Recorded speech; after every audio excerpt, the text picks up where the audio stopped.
चलो IDFC first bank के बारे में बात करेंगे।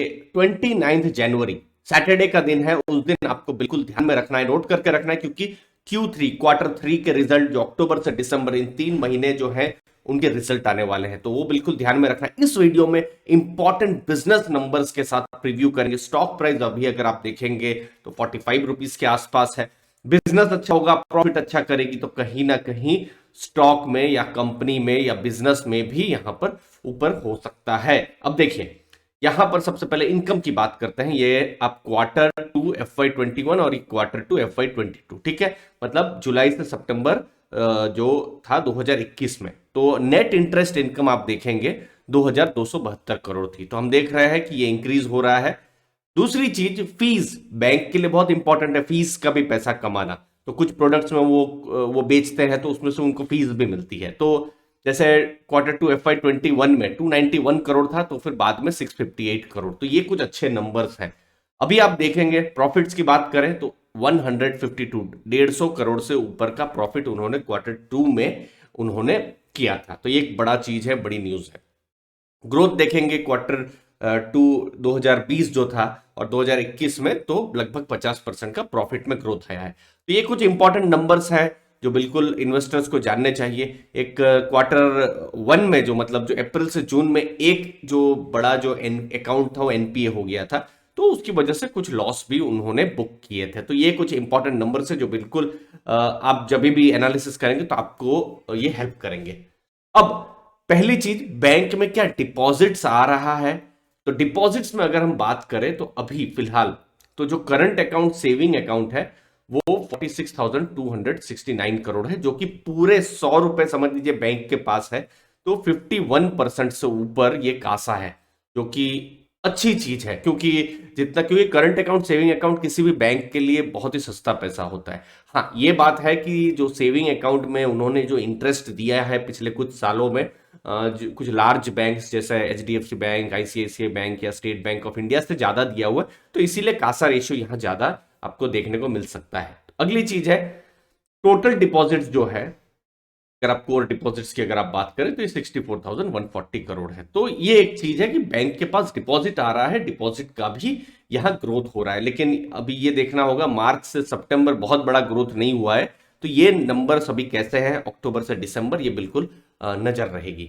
अब दूसरी चीज है, जब हम बात कर रहे हैं कि लोन क्या बैंक या जो है वो ग्रो कर पा रही है, तो यहां पर बैंक का फोकस पिछले कुछ सालों में रिटेल फाइनेंसिंग में है। मतलब रिटेल लोन, मतलब आपको हमको अगर लोन चाहिए, समझ लीजिए होम लोन चाहिए, प्रॉपर्टी के अगेंस्ट में लोन चाहिए, या कुछ कंज्यूमर, कुछ आपको चीजें खरीदनी है तो लोन चाहिए, तो पर्सनल लोन चाहिए, तो अगर वहां आप देखेंगे तो यहां पर रिटेल पर बहुत ज्यादा बैंक ने फोकस किया हुआ है, 78,000 करोड़ का। और यहां पर उनके जो एनपीए के आंकड़े भी है, थोड़े बहुत सही है। अब यहां पर सबसे बड़ा, अगर आईडीएफसी फर्स्ट बैंक में अगर आप देखें कुछ रिस्क था, तो वो था इंफ्रास्ट्रक्चर लोन्स, क्योंकि कुछ इंफ्रास्ट्रक्चर लोन्स में आऊंगा थोड़ी देर में, वो बैड लोन्स बन गई। तो उसकी वजह से आपने देखा होगा इनफैक्ट कि पिछले 3-4 सालों से, इनफैक्ट 4-5 सालों से स्टॉक प्राइस नहीं बढ़ रहा है, क्योंकि एनपीएस बहुत बढ़ गए। क्योंकि देखिए, जब आप एक इंफ्रा लोन देते हैं तो आप 10-20 या फिर 10-20 लाख की लोन नहीं देते हैं, आप 100 करोड़, 500 करोड़, 1000 करोड़ की लोन देते हैं, ठीक है। तो उसमें से अगर कोई लोन वापस नहीं आए, समझ लीजिए किसी ने कोई एक थर्मल पावर प्लांट बनाया, किसी ने एक रोड बनाने के लिए प्रोजेक्ट लिया, किसी ने कोई पावर कुछ भी, एक एक सोलार बनाने के लिए लिया, पैसा वापस नहीं आया, तो कितना बड़ा नुकसान हो सकता है। और रिटेल में थोड़ा रिस्क कम होता है, क्योंकि आप 10-10, 20-20 लाख की लोन देते हैं या उससे भी कम की लोन देते हैं, तो क्या होता है कि आपके पास बहुत सारे बोरोवर्स हो जाते हैं, तो रिस्क जो है थोड़ा डाइवर्सिफाई हो जाता है। एनीवे, तो यहां पर जो इंफ्रा का जो है, नॉन इंफ्रा कॉर्पोरेट जो एसेट्स है, वो 14% उन्होंने रिड्यूस किया। इंफ्रास्ट्रक्चर तो उन्होंने बहुत कम कर दिया, क्योंकि उन्होंने थोड़े हाथ जलाए हैं इंफ्रास्ट्रक्चर की जब लोन्स आ रही है। ओवरऑल बैंक्स के लिए जितना एनपीए कम हो उतना अच्छा। तो फिलहाल जो आंकड़े सितंबर में थे 4.27% थे, और यहाँ एनपीएस जो थे 2.09% थे। ये बिल्कुल इंटरेस्टिंग रहेगा कि एनपीएस कितने कम हो रहे हैं, अगर बैंक अगर अच्छा करना है तो डिपॉजिट्स कितनी बढ़ रही है, लोन्स कितने बढ़ रहे हैं, रिटेल में भी जो लोन है वो कितने एनपीए हो रहे हैं, ये सब कुछ इंपॉर्टेंट नंबर्स रहेंगे जो बिल्कुल देखने का बिल्कुल उसमें फोकस रहेगा।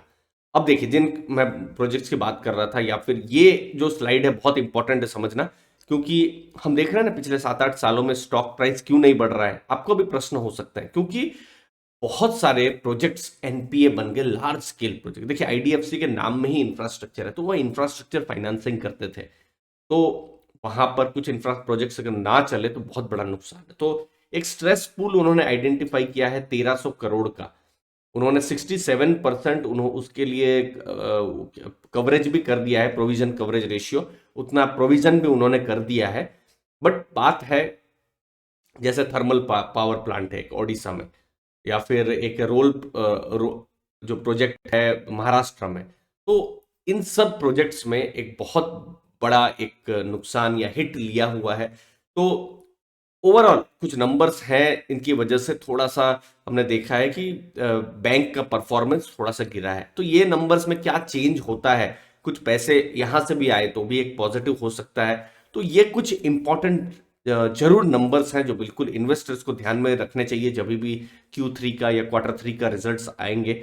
ओवरऑल मुझे लगता है उसके बाद ही जो एक्सपेक्टेशन जो इन्वेस्टर्स की है कि स्टॉक प्राइस बढ़े, तो उसके बाद ही कुछ रियल में मुझे लगता है ब्रोकरेजेस भी सीरियसली स्टॉक प्राइस को बढ़ाने का सोचे। नहीं तो तब तक तो मुझे लगता है एक एक तरीके से ब्रोकरेजेस भी शायद इतना इंटरेस्टेड नहीं रहेंगे। आपके क्या व्यूज है जरूर बताइए, क्योंकि बड़े बड़े प्रोजेक्ट्स हैं और कुछ प्रोजेक्ट्स एनपीए में है, वो जितने ज्यादा रिजॉल्व होते हैं उतना कंपनी के लिए या बैंक के लिए अच्छा है। 29 जनवरी का वेट करते हैं। धन्यवाद आपके टाइम के लिए। थैंक यू वेरी मच दोस्तों।